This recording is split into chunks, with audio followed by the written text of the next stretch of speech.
ህዳር 21 ቀን አክሱም የገባችበት ቀን ነው። 4 ማረፊያዎች ነበሯት። አንዱ መርጡለ ማርያም ይባላል፣ ምስራቅ ጎጃም ውስጥ ነው። መርጡለ ጽዮን ነበር የምትባለው። አንዱ ሳፍ ጽዮን ይባላል፣ ጣና ቂርቆስ ነው። እኔ የመጣሁበት ገዳም ነው። እዚያ አርፋለች። 4ቱ የጽዮን መንበሮች ነው የሚባሉት። አንደኛው ተድባበ ጽዮን ይባላል፣ ወሎ ውስጥ የሚገኝ ነው፣ ደቡብ ወሎ ውስጥ። አንደኛዋ አክሱም ጽዮን ናት። መጨረሻ ላይ ዛሬ አርፋ የምትገኘው አክሱም ነው። ህዳር 21 ቀን አንደኛ ከዚያ የገባችበት ቀን ነው። ሁለተኛ በግራኝ መሐመድ ጊዜ ታቦተ ጽዮን በስደት ዝዋይ ገዳም ቆይታለች። እዚህ ዝዋይ ቆይታ ግራኝ ካረፈ በኋላ ተመልሳ አክሱም የገባችው ህዳር 21 ቀን ነው። ጴጥሮስ ተሳሳተ ተብሎ ተጽፏል። ሐዋርያት ተበተኑ ተብሎ ተጽፏል። አብርሃም በደለ ተብሎ ተጽፏል። ማርያም ይሄን አረገች ተብሎ አልተጻፈም። አንደበቷ ክርክም ያለ ነውር የሌለባት እውነት ጠባብ ወትህት ዘልዕቀት በቤተ መቅደስ ውስጥ ተቀምጣ መልአክ እያነጋገራት ትዕቢት የሌለባት ትህት ጥበብን የተመላች እወቁኝ የማትል ልጇ በሆሳዕና እንኳን እንዲያው ግርግር ሰው ሁሉ ሲበዛ እንዴ የአምላክ እናት ፊት አድርጉኝ የማትል በትህትና እስቲ እዚህ ላይ እመቤታችን እንዲህ አለች ተብሎ ሰምታችኋል? ሐዋርያት አነጠፉ፣ ገሌ ፊት ሄደ፣ ጴጥሮስ እንዲህ አለ ሲባል እሷ እንዲህ ነኝ የማትል ይሄ አይገባኝም ይሄ ይገባኛል የማትል ስደት አይገባኝም ሳትል የተሰደደች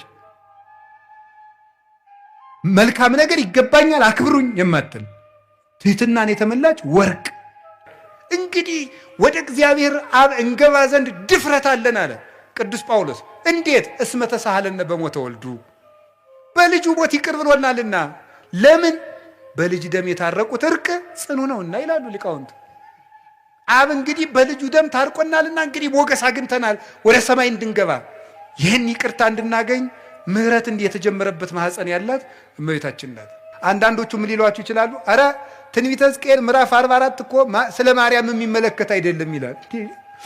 አይድረስ እኮ ነው እናንተ ደንቆሮና እንትን አሉ እንዴ ብልህና ጅል ተከራክረው አሉ ጅል አሸነፋሉ።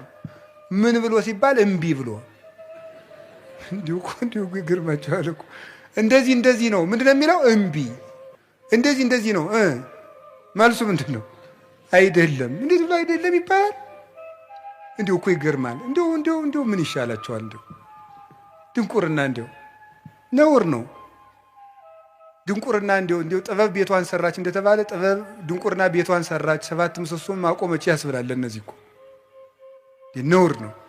ኢትዮጵያውያን እኮ ወርቅ ህዝቦች ነን በእውነቱ። ኢትዮጵያውያን ብንሆን ማለት ነው። ኢትዮጵያውያን ኮቴሽን እግዚአብሔር የሚላት ኢትዮጵያ ማለት ነው። እናንተ በያፋችሁ የምትሏትን ኢትዮጵያ አይደለም ነው የሚለው። እግዚአብሔር የሚላት ኢትዮጵያውያን ብንሆን ይገርማችኋል እኮ ኢትዮጵያ ትላላችሁ እንዴ? ብፁዓን ነን በእውነት ብፁዓን። እንዴት? እኛ ይሄ ታቦት ከሲና ሲወርድ የለን። እኛ ይሄ ታቦት ደመና ሲጋርደው በደብረ ሲና አላየን። እኛ በስርየት መክደኛው ለሙሴ ሲነጋገረው አላየን።